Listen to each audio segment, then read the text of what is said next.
Do you remember Pokemon Snap for the N64? The photography game where you had to capture pictures of some of Generation 1's most iconic Pokemon. And its sequel, which we literally waited 2 decades for, and it was somehow miles and miles better than the original. What the dog doing?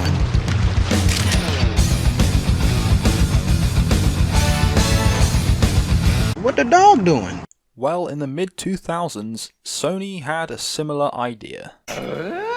Welcome to Afrika, also known as Hakuna Matata.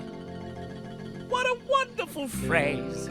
In other parts of the world, is a photography and safari simulation game for the PlayStation 3.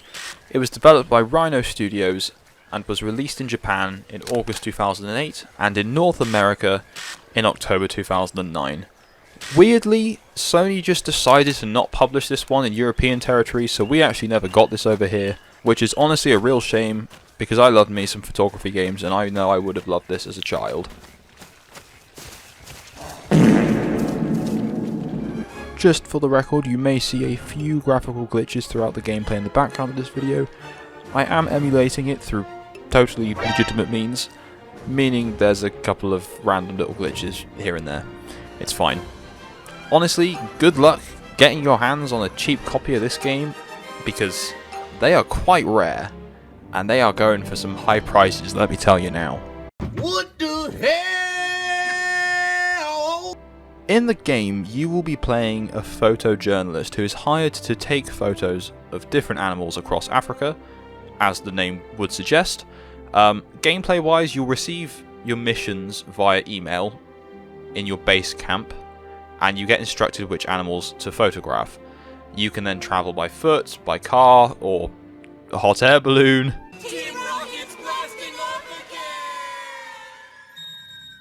To the area where the animal is found. Much like Pokemon Snap, the score, or in this case the money you earn from it, will vary depending on the quality, in inverted commas, of the photographs you're taking.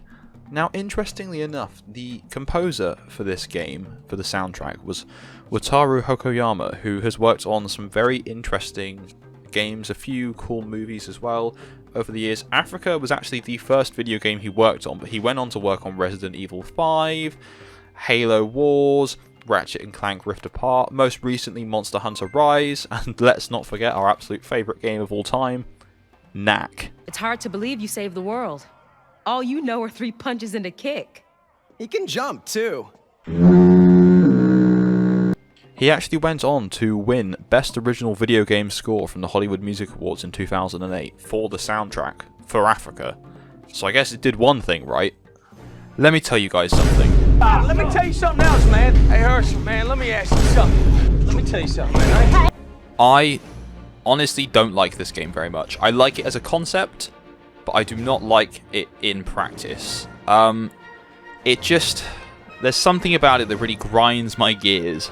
Pokemon Snap is obviously an on-the-rails kind of photography game, whereas this, you have to go out and find the stuff. You have particular set missions. For example, one of the earlier missions is you have to capture a giraffe drinking at the watering hole. Now, when you first enter the savannah at the start of the game, no problem, they're all f***ing right there. Go back for this mission, giraffes are like 8 miles in the other direction, you just have to sit around and hope they come over. There's no way to entice them over at the start, you just stand there. It's just, I would have more fun just stomping my own kneecaps backwards, there's no point. Now to me, as a developer, I would think with this concept, how can we make African wildlife a bit less time consuming? Because let's be real, if you're actually out in the savannah waiting for something, you are going to be waiting these ridiculous amounts of time. Because it's real life. This is just a shoddy looking PS3 game. There's absolutely no reason to have to wait hours on end for something to happen. Now, gameplay aside, I think one thing this game did suffer from, which a lot of games in the past have and will continue to suffer from, is the E3 trailer really made it look a lot better than it actually looks. It's happening again. Not gameplay-wise, but in terms of graphics, for the time, considering this trailer was released in 2006, it does look a lot better somehow than the game ended up looking 3 years later.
Now, I don't think the game looks that bad, but it certainly doesn't look as good as it could do, especially considering the time it came out. I don't think it's one of the better looking games from that generation whatsoever. Whilst researching though, it's been interesting to see the vast difference in reviews for this game. They kind of vary from like 9 out of 10 on Metacritic for user reviews all the way down to 0. And the critic reviews, there's one positive, a lot of mixed that are higher on the mixed scale, and a few negative. But one of the worst reviews I read basically said, some of the worst graphics, worse than Superman 64. I gotta disagree with that, to be honest with you, buddy. Jesus Christ. Now, all the games that I've covered so far in this series, I did play basically all the way through to the end, or through a significant enough chunk of the game to feel like I could really give my overall verdict. This, I just really haven't wanted to. I've tried, I've sat down to play it, I've probably played about 3 hours, and I wanted to play like a good 10 to 12 at least to kind of give myself an overall view, but every time I played, the graphical issues, both caused by the emulator and within the game itself, was winding me up.